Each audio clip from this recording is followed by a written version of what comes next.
Hi all welcome back to Fasna's Kitchen. எல்லோரும் எப்படி இருக்கிறீங்க?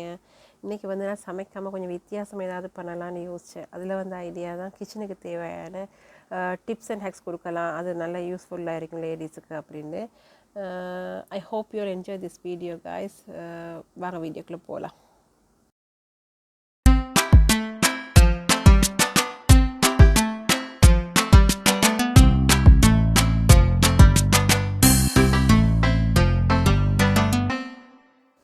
நாங்கள் முதலாவது பார்க்க போகிறது இந்த பச்சை மிளகாய் எப்படி ஸ்டோர் பண்ணலான்னு தான். இப்போ நாங்கள் கடையில் வாங்கிட்டு அந்த பச்சை மிளகாய் அப்படியே பேக்கோட கொண்டு ஃப்ரிட்ஜில் வச்சுட்டோம்னு சொன்னால் என்ன நடக்குதுன்னா டக்குன்னு அழுகி போயிடுது.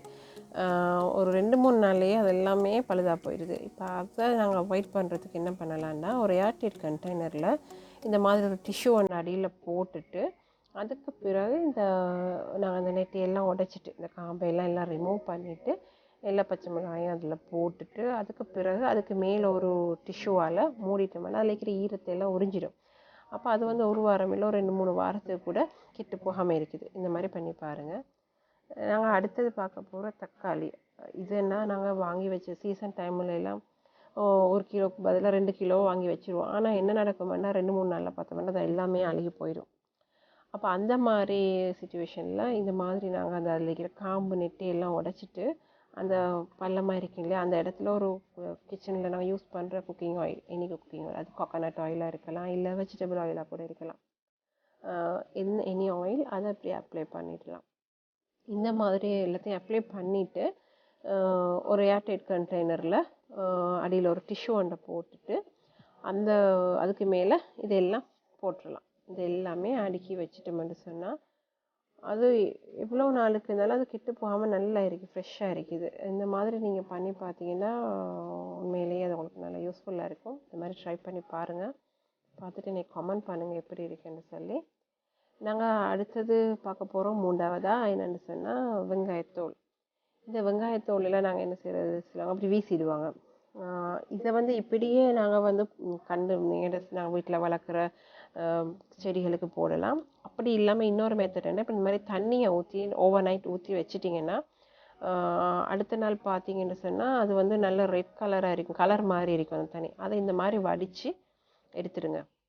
இந்த மாதிரி வடித்து எடுத்துட்டு அதை வந்து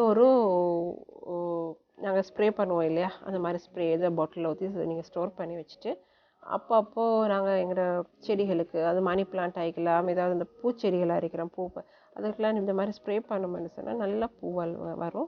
அதோட நல்ல ஹெல்த்தியாக இருக்கும் அந்த பிளான்ட். இப்போ நாங்கள் 4வதாக பார்க்க போகிறது என்னென்னு சொன்னால் வினிகர். இந்த வினிகர் வந்து நிறைய விஷயங்களுக்கு அது யூஸ்ஃபுல்லாக இருக்குது. குக்கிங்கை தவிர க்ளீனிங்குக்கு இதை நான் எப்போவுமே மெயினாக யூஸ் பண்ணுவேன். எங்கள் வீட்டில் எப்போவுமே இருக்கும்.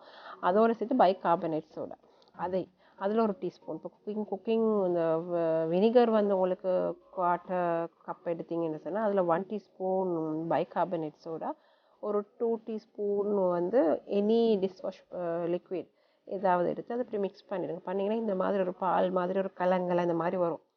இதை வந்து நீங்கள் எந்த ஒரு பர்பஸ், இது க்ளீனிங் ஏஜெண்டாக பாவிக்கலாம். எதுக்குன்னு சொன்னால் மெயின் வந்து நான் உங்களுக்கு எக்ஸாம்பிள் காட்டுறேன்.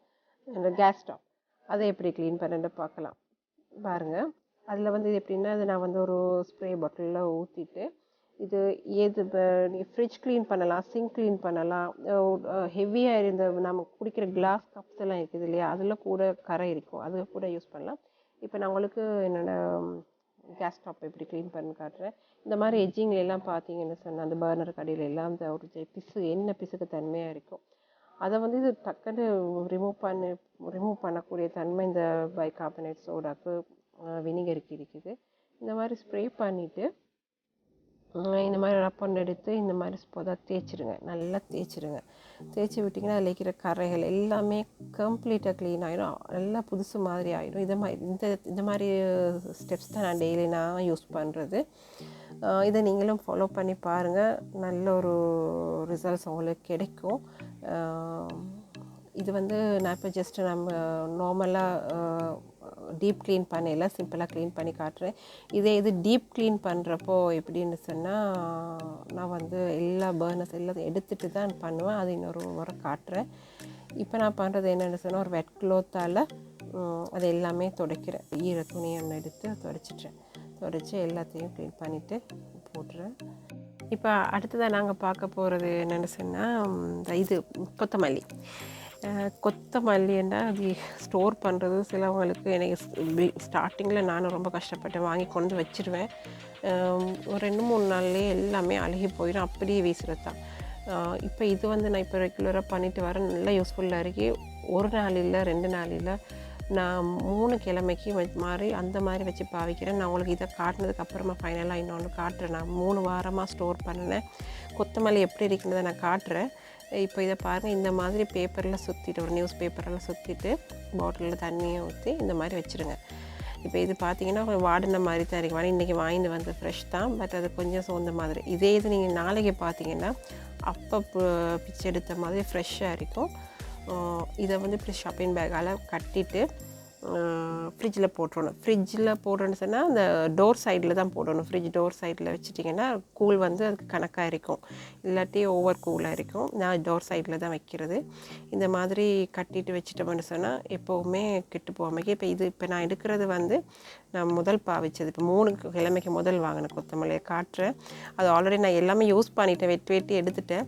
ஆனால் அதில் பார்த்தீங்கன்னா சின்ன அந்த இந்த இப்போ வளர்ந்துட்டு இருக்கு பாருங்கள், பட் மாதிரி. இதெல்லாம் ஃப்ரெஷ்ஷாக இருக்குது. 3 கிலோமீட்டர் சொல்ல முடியாது, இந்த மண்ணில் நாட்டி வச்ச மாதிரி அது இன்னுமே வளர்ந்துட்டு தான் இருக்குது. ஸோ எப்போவுமே அதுக்கு வாடாமல் இருக்கும். இந்த மாதிரி ட்ரை பண்ணி பாருங்கள், உங்களுக்கு நல்லா யூஸ்ஃபுல்லாக இருக்கும்.